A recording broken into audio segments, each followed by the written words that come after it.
Então, vamos ter isso em mente. Se eu vou decidir ser empresária, passo por todos os perrengues no empreendedorismo, e é perrengue. Pago imposto até não poder mais. Veio aqui essa semana o imposto da pastelaria. Meu Deus, assim, é preço de 2 funcionários meu. E tudo numa tacada só pra gente não ter quase nada de suporte do governo, né? Pensando em questão de retorno para o empreendedorismo, quase nada.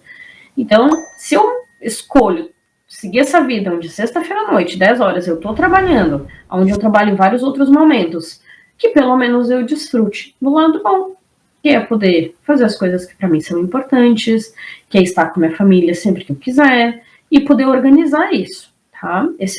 De novo, lembrando que eu falei no início, isso não é uma verdade absoluta, eu não sei qual é a solução mágica, mas eu tô trazendo um pouco da minha vivência e das minhas escolhas, tá? Cada pessoa compra suas escolhas, né, faz as suas escolhas e segue com as consequências. Enfim, mas pra gente poder desfrutar, vamos pensar, a gente escolheu ser empresária, tem a parte extremamente difícil, mas como que a gente vai curtir a parte boa, então? Como é que a gente vai equilibrar isso com o lado pessoal? O que é importante que a gente tenha em mente? O que a gente deseja para o nosso futuro? E aí, pessoal, falando que vai ser transmitido através do profissional, né?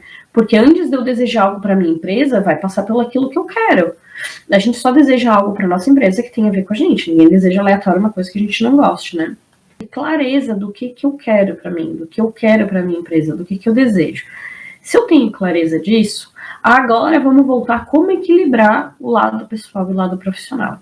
Então, por exemplo, uma das coisas que eu quero muito para minha empresa, eu gosto muito de estudar, eu gosto muito de conhecer, muito de aprender onde eu puder estar fazendo algum curso, alguma coisa, eu gosto de estar. E eu tenho interesse de estudar fora do país, já falei isso aqui outras vezes, né? Por enquanto é um sonho um pouco distante, tá? Porque, enfim, a Elisa é pequenininha e tudo mais, e é uma grana alta pra gente poder ir, né? Então, o que eu penso? Eu preciso me organizar e dar um tempo até lá, né? Então, o que eu faço? Eu preciso organizar a pastelaria, para a pastelaria estar muito bem redondinha, com grana para eu poder me afastar. Porque se eu me afastar, né, ficar um tempo fora do país, uns 2 anos aí, bastante tempo, ela tá sendo tocada sozinha. Então, eu preciso arredondar a empresa. Se isso é um objetivo meu que eu preciso fazer, eu preciso ter na minha mente quais são as atividades a serem feitas para organizar isso, tá? Lembra lá que eu falei da lista? Que a gente tem aquela lista que nos consome, que a gente fica o tempo inteiro pensando tudo que tem que fazer? Daquela lista, eu tenho que olhar o quanto daquelas atividades que estão ali vão me levar para o meu objetivo. Vão, de fato, levar a empresa para onde eu quero. Porque, às vezes, tem um monte de atividade que eu nem preciso resolver. São coisas que o tempo resolve sozinho. Coisas que talvez eu nem tenha que dar importância para aquilo. Ou, em último caso, não, eu preciso dar importância.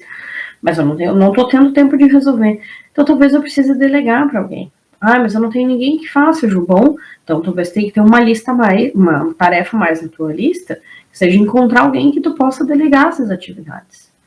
Entende? Então, a gente precisa ter em mente, a primeira coisa que vai determinar para a gente ter equilíbrio, não só equilíbrio entre a vida profissional e pessoal, mas o equilíbrio para tudo, assim, né? Para eu conseguir gerenciar o meu tempo, eu vou precisar ter em mente o objetivo. Porque tempo por tempo a gente nunca vai ter o suficiente, a gente sempre vai achar que falta. Apesar de todo mundo ter exatamente o mesmo tempo, que é 24 horas por dia. A gente decide o que vai fazer com ele. E não se trata de não ter tempo, se trata de não priorizar. Então, para ter equilíbrio entre vida pessoal e profissional, é justamente isso. É priorizar o que importa para ti. O que importa para chegar no teu objetivo. O que importa para tua empresa.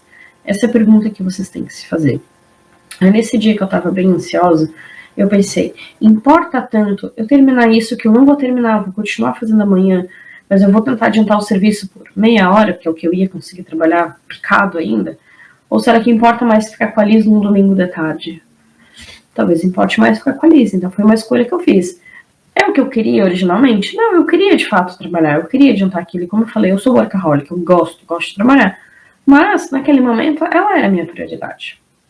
E eu sei que daqui a pouco ela vai crescer e vai me sobrar mais tempo, como já tem sido, né?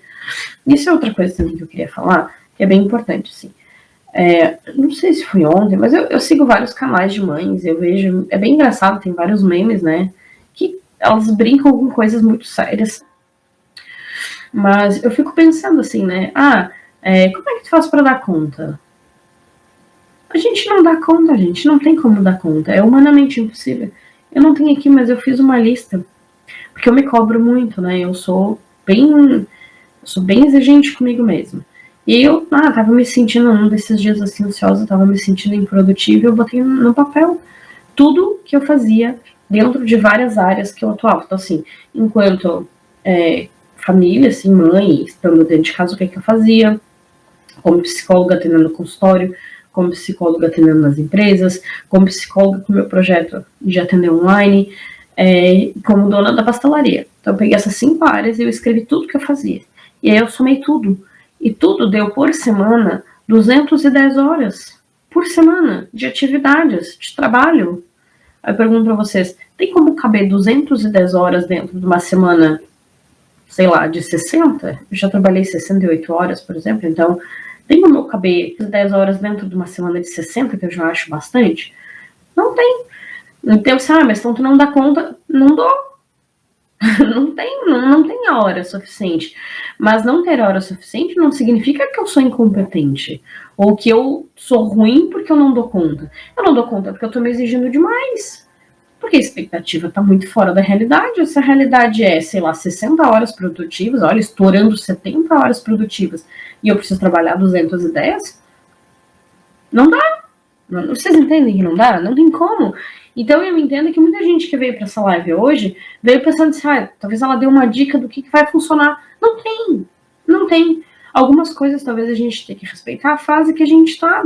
Então, assim, enquanto mãe de criança pequena, que eles têm 2 anos, já não é mais tão pequena, mas ainda assim é pequena, eu tenho que respeitar que eu não vou dar conta de fazer muita coisa que eu gostaria de fazer, porque ela ainda me demanda muito. Quando ela tinha 1 ano, pior ainda. Eu acredito que quando ela estiver lá pelos seus 4, 5, eu vou ter mais tempo do que hoje. Não vou ter o mesmo tempo que eu tinha há 2 anos, 3 anos atrás, sem sombra de dúvida. Mas tá tudo bem, são fases, são escolhas. Eu escolhi ser mãe, então eu vou lidar com essas escolhas. Ok. Então, como que eu organizei as 210 horas de trabalho? Como que eu consegui organizar, entre aspas, né? Não organizei. Essas 210 horas dentro de uma semana produtiva, que na verdade eu não tenho 60 horas produtivas hoje. O que eu tenho, não vou lembrar agora, mas assim, meus horários de trabalho, porque aí eu me permito.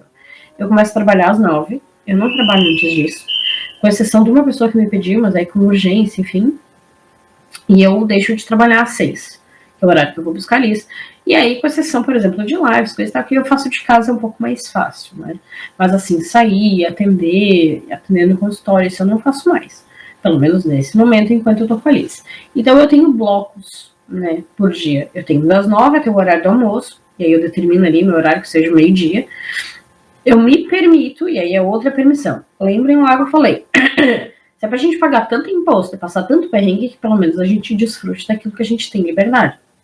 Porque as atividades nunca vão acabar. Então, tirem as atividades como, digamos assim, um determinante para dizer, agora tu já terminou tudo, tu pode. Não. Tu vai poder, independente de terminar tudo, tá? E aí, só uma observação, meter mais uma coisa no meio antes de fechar meu raciocínio. Meu marido fala isso. Normalmente, pessoas que vieram de uma criação um pouco mais rígida, primeiro o dever e depois o lazer, né?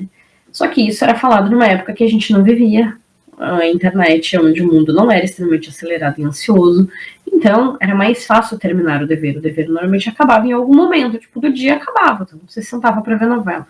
Hoje, se vocês pararem para pensar, não acaba. Quem é empresário sabe que não acaba. Se um cliente mandar mensagem no Instagram 10 horas da noite, por mais que tu não responda, tu vai ler. E tu vai ficar pensando em como responder. E aí, dependendo do teu ansioso, tu já vai querer resolver. Se tem algum problema que aconteceu, sei lá, porque eu tenho a minha empresa, eu tenho a equipe tocando, então também eu já, né, hoje eu não preciso mais trabalhar no operacional. Então eu tenho a menina que abre de manhã, troco tudo às 4 da tarde, o pessoal agora, por exemplo, o pessoal tá trabalhando lá normal. E eu não preciso estar lá, né? Então eu faço todos os controles, meu marido acompanha pelas câmeras, volta e meia ele vai pra lá de noite, fica com o pessoal no caixa. No início eu ficava mais para treinar tudo, mas hoje eu fico mais na retaguarda. E o que eu faço? Eu faço fechamento de todos os caixas, vejo o lançamento, eu acompanho o delivery, vejo o tempo, a produtividade, enfim, eu tenho esses indicadores.